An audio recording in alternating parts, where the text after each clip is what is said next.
اس میں رونے والی کیا بات ہے، اس میں سوچنے والی کیا بات ہے، اس میں ہنسنے والی کیا بات ہے۔ ایسے جملے ہم اپنی ڈے ٹو ڈے لائف یعنی روزمرہ زندگی میں ضرور بولتے یا سنتے ہیں۔ ان جملوں کے لیے انگلش کا یہ اسٹرکچر یوز ہوتا ہے was there to plus V1 یعنی first form of verb plus other words, اگر لکھنا ہو تو کوسچن مارک۔ اچھی طرح سمجھنے کے لیے کچھ مثالیں دیکھتے ہیں۔ اس میں رونے والی کیا بات ہے was there to cry، was there to cry۔ اس میں سوچنے والی کیا بات ہے was there to think، was there to think۔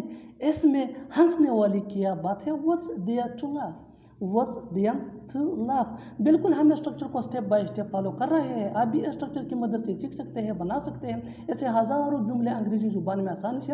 that can be really helpful for you۔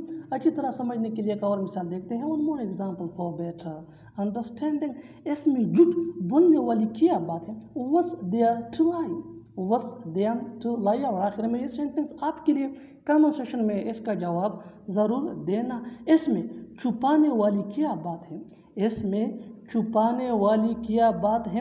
Subscribe to English PS for more advanced English sentence structure۔ Thanks man۔